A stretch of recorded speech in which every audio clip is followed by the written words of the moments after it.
Hello guys, welcome to my mini vlog. हजुरहरूलाई मेरो mini भ्लगमा स्वागत छ है। आज चाहिँ म दिनभरि के गर्छु हजुरहरूलाई सबै देखाउने छु ल। अनि हजुरहरूको के छ हालखबर? मेरो सब ठिक छ।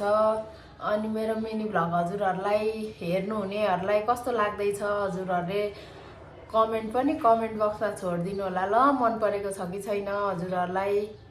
साथीहरू, आज बिहानै उठेर मैले चाहिँ स्वर बढाएर गरेँ। अनि मेरो चाहिँ दैनिकी त्यही हुन्छ कि म एक्लै छु नि त। अनि त्यसपछि मैले यहाँ खानासाना बनाउनलाई तरकारी लिन गएँ। आज चाहिँ मलाई चिप्ले भेन्डी र भटमास अनि आलु पकाएर खान मन थियो कि सिम्पल तरिकाले। अनि त्यसपछि मैले त्यसरी पकाएँ खाना तरकारी। अनि त्यसपछि बनाएर अनि त्यसपछि मेरो छोरा चाहिँ फेरि घिउ हालेर खाने अरे कि खानामा। अनि त्यसपछि अनि घिउ सिउ हालिदिएँ उसलाई चाहिँ। अनि त्यसपछि म चाहिँ यता खानासाना पस्काएर म चाहिँ यसरी गम खाँदैछु होइन।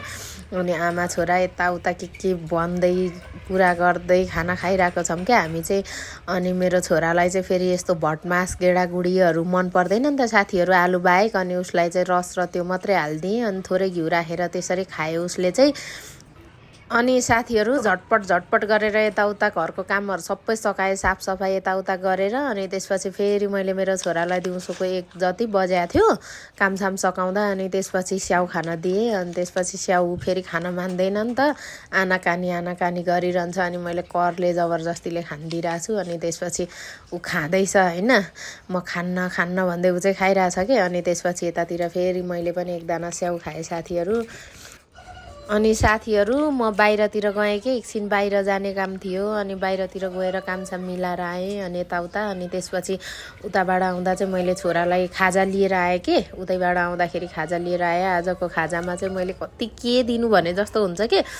अनि त्यसपछि मैले चाहिँ खाजामा चाहिँ साथीहरू दुध र कपकेक ल्याएको थिएँ कि। अनि मैले चाहिँ आज त्यही खाने उयो गरियो आमा छोरा। अनि त्यसपछि दुधसुधलाई तताएँ। अनि त्यसपछि मजाले तताइसकेपछि अनि छोरालाई खाजा खान दिएँ, दुध र कपकेक। अनि म पनि साथीहरू हामी 2 जना आमा छोरा चाहिँ कुराकानी गर्दै होइन, 2 जना मात्रै छौँ नि त, त्यही भएर यताउता गर्दै कुराकानी गर्दै खाँदै गऱ्यौँ। अनि यताउता अनि यतातिर साथीहरू खाएर यताउता साफसफाइ गरियो के गर्दा है रात पो पर्ने। अनि त्यसपछि मेरो छोराको चाहिँ फेरि स्याटरडे र सन्डे अहिले स्कुल छुट्टी छ नि त, त्यही भएर उसलाई चाहिँ मजा छ कि। अनि खेलिरहेको छ ऊ चाहिँ, डुलिरहेछ उयो गरिरहेछ होइन। अनि त्यसपछि आजको मिनी भ्लग चाहिँ साथीहरू यति नै। हजुरहरूलाई मेरो मिनी भ्लग कस्तो लाग्यो मन पर्यो भने लाइक सेयर सब्सक्राइब पनि गरिदिनु होला। र के मन परेको छैन, के गर्नु पर्यो हजुरहरूले कमेन्ट बक्समा कमेन्ट पनि छोडिदिनु पर्यो क्या। ल त साथीहरू, मेरो चाहिँ आजको दिनचर्या यसरी बित्यो। हस् त, बाई बाई।